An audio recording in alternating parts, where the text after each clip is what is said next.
فقد قال الله تبارك وتعالى في القرآن المجيد والفرقان الحميد: فأعوذ بالله من الشيطان الرجيم، بسم الله الرحمن الرحيم: ولا تهنوا ولا تحزنوا وأنتم الأعلون إن كنتم مؤمنين. صدق الله العظيم. خرد نے کہہ بھی دیا لا الہ تو کیا حاصل، خرد نے کہہ بھی دیا لا الہ تو کیا حاصل، دل و نگاہ مسلمان ہی تو کچھ بھی نہیں. محترم حضرات، معزز سامعین کرام، اللہ تبارک و تعالی نے قرآن کریم میں مسلمانوں کی سربلندی و برتری کی ایک تدبیر بتلائی ہے. بڑے پروسوق لہجے اور بھرپور اعتماد کے ساتھ ببانگ دہل اور ڈنکے کی چوٹ اعلان کیا کہ اے مسلمانوں، تم ہی کامیاب ہو، تم ہی اس دنیا کے مالک ہو، دنیا کی تمام چیزیں تمہارے لیے ہے، عزت و شرافت کے تم ہی ٹھیکیدار ہو، کائنات تمہارے آگے جھک سکتی ہے، چرند و پرند تمہاری اطاعت کر سکتے ہیں، لیکن اس کے لیے ایک شرط لگائی ہے: وَأَنْتُمُ الْأَعْلَوْنَ إِن كُنتُم مُؤْمِنِينَ. فرمایا تم ہی سر بلند ہو بشرطے کہ تم مومن کامل ہو، ایمان کی حلاوت و چاشنی تمہارے اندر ہو، یقینی کامل کی دولت سے تم مالا مال ہو، مومن کی تمام صفات تمہارے اندر موجود ہو. شاباش شاباش. فرزندان اسلام، اللہ تعالیٰ نے اس مختصر سے جملے اور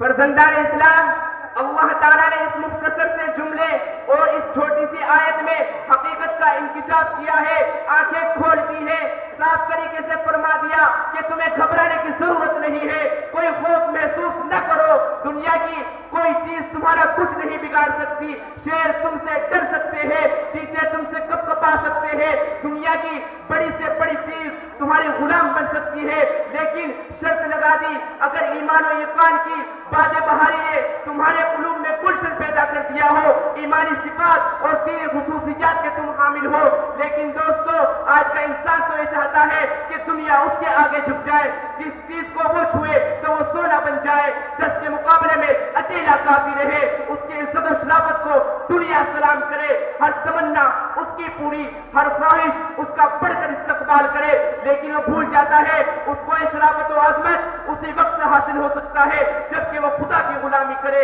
رنگ و خون کے بتوں کو پاش پاش کر کے ایک ہی حقیقی فرمانروا کا پرستار ہو، چڑھتے سورج کی پوجا چھوڑ کر مسجود حقیقی کی بارگاہ میں سجدہ ریز ہو. اس کو یہ مقام تبھی حاصل ہو سکتا ہے جبکہ اس کی ہر چیز اللہ کی ہو جائے. ماشاءاللہ. شیخ سعدی رحمہ اللہ نے ایک شخص کو دیکھا کہ وہ شیر پر بیٹھا ہوا ہے اور ڈنڈا اس کے ہاتھ میں ہے اور شیر کا کان اینٹ رہا ہے، اس کو جدھر چاہتا ہے چلاتا ہے، شیر بلا چونچرا اس کے تابع داری کر رہا ہے، اس کے آگے آگے چل رہا ہے. شیخ سعدی رحمہ اللہ کو دیکھ کر یہ بڑا تعجب ہوا. اس آدمی نے شیخ سعدی رحمہ اللہ کو متعجب و حیران دیکھ کر کہا کہ اے سعدی، تعجب کیوں کر رہے ہو؟ یہ تو شیر ہے، دنیا کی بڑی سے بڑی چیز تمہارے تابع دار بن سکتی ہے، لیکن شرط یہ ہے تو از حکم داور گردن مپیچ، تو از حکم داور گردن مپیچ کہ گردن نہ پیچت از حکم توہیچ، کہ تم خدا کے حکم سے سرتابی نہ کرو، دنیا کی کوئی طاقت تمہارے حکم سے سرتابی نہ کرے گی. کسی عارف نے سچ کہا ہے: من کان للہ کان اللہ لہ، جو اللہ کا ہو گیا اللہ اس کا ہو گیا. ماشاءاللہ ماشاءاللہ. محترم حضرات،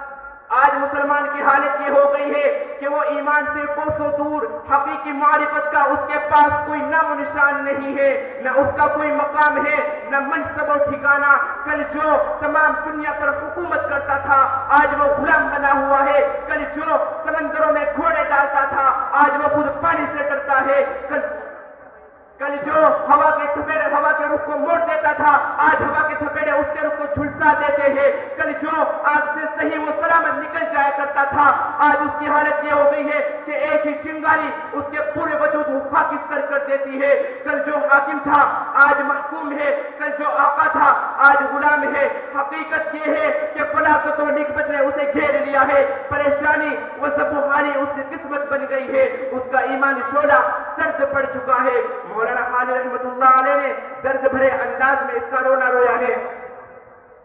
گھٹا سر پہ ادبار کی چھا رہی ہے، گھٹا سر پہ ادبار کی چھا رہی ہے، فلاکت سما اپنا دکھلا رہی ہے، نفوست پسو پیش منڈلا رہی ہے، نفوست پسو پیش منڈلا رہی ہے، چپو راست سے یہ صدا آ رہی ہے کہ کل کون تھے آج کیا ہو گئے تم، کہ کل کون تھے آج کیا ہو گئے تم، ابھی جاگتے تھے ابھی سو گئے تم۔ آپ کو یاد ہوگا عمر فاروق رضی اللہ عنہ کا زمانہ ہے، افریقہ کے بیشتر علاقے فتح ہو گئے، اسلامی نام لیواؤں اور ملت کے جھیالوں نے افریقہ کی سرزمین پر اسلامی علم بلند کر دیا، دور دیوار پر اسلامی جھنڈا لہرانے لگا، وہاں کی پرسکون عمارات اور بلند بالا مینار اسلامی عظمت و سطوت کے سامنے خم ہو گئے۔ اس وقت کچھ اوباشوں اور دشمنان اسلام نے دین کی راہ میں روڑے اٹکانے اور وہاں کے سیدھے سادھے نو مسلموں کو بہکانا، ورغلانا شروع کر دیا، اس سے بڑی رخنا اندازی پیدا ہونے لگی۔ حضرت عمر فاروق رضی اللہ عنہ نے اس کی سرکوبی کے لیے اور حالات کو معمول پر لانے کے لیے حضرت عمرو بن العاص رضی اللہ عنہ کو بھیجا۔ حضرت عمرو بن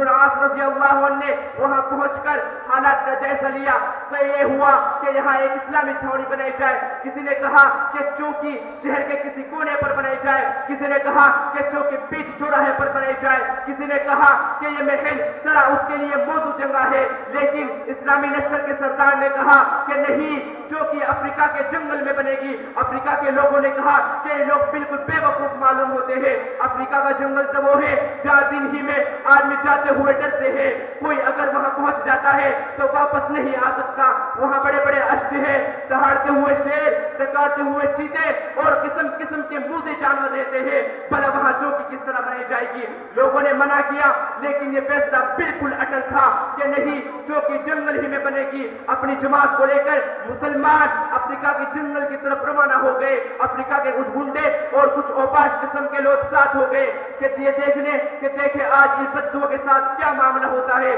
تماشائی کی حیرت سے ساتھ چلے جنگل کے کنارے پہنچ کر ان امیر لشکر نے، ان صحابی رسول اللہ صلی اللہ علیہ وسلم نے اور ان مومن کامل نے ایک آواز لگائی کہ اے جنگل کے رہنے والوں، چرندوں، پرندوں، درندوں اور موذی جانوروں، آج مہمانان رسول اور غلامان اسلام کو اس جنگل کی ضرورت ہے۔ میں تمہیں اس ایمان کے ناطے حکم دیتا ہوں کہ تم جنگل خالی کر دو، اگر تم نے نہ مانا تو پھر جس کو ہم پائیں گے قتل کر ڈالیں گے۔ محترم حضرات، اندازہ لگائیے آواز کیا تھی؟ نہ معلوم کہ کوئی گولی چلی ہے یا کوئی بم پھٹا ہے یا اس آواز میں کوئی جادو تھا۔ مؤرخین نے لکھا ہے، تاریخ کے صفحات اس بات کی شہادت دیتے ہیں کہ شیر، چیتے، بھیڑیے اپنے اپنے بچوں کو منہ میں دبائے اس طرح جا رہے تھے جیسے کوئی مخلوق کو فاتح کے سامنے سے گزرا کرتی ہے، یا جس طرح غلام اپنے آقا کی فرما برداری کرتے ہیں۔ آن کی آن میں پورا جنگل خالی ہو گیا، افریقہ کے اوباشوں کے اوسان فتح ہو گئے۔ تماشائی حیرت زدہ رہ گئی۔ یہ قوت ایمانی تھی، یہ ایمانی صفات جس کے ذریعے وہ ہر چیز پر حکومت کرتے تھے، برگ و شجر، پہاڑوں پر اور دو سما، کائنات کی ہر چیز سب ان کے تابع تھی۔ معزز سامعین، آج بھی اگر وہ ایمان پیدا ہو جائے، یقین کی وہ کیفیت ہمارے اندر آ جائے، ظاہر کے مسلمان نہیں، باطن اور اندرونی قلب کو مسلمان بنا لے تو کوئی بچا نہیں، ہمیں عزت حاصل نہ ہو، ہمیں دونوں جہاں میں کوئی ٹھکانہ نہ ملے، اطمینان و سکون ہمیں میسر نہ ہو، باطل اور طاقت و طاقتیں ہم سے ڈرنے نہ لگے، قرآن مجید کا یہ اعلان اپنی زندگی کے عین کے مطابق ہو، یہ شرط اپنے اندر پیدا کرے۔ وَأَنْتُمُ الْأَعْلَوْنَ إِن كُنتُم مُؤْمِنِينَ۔ آج بھی ہو جو براہیم سا ایمان پیدا، آج بھی ہو جو براہیم سا ایمان پیدا، آگ کر سکتی ہے انداز کل اس کا پیدا۔ دعا ہے کہ اللہ تعالیٰ ہمیں ایمان کامل کی دولت سے مالا مال فرمائے اور ہم مومن کامل بن جائے۔ وآخر دعوانا الحمدللہ رب العالمین۔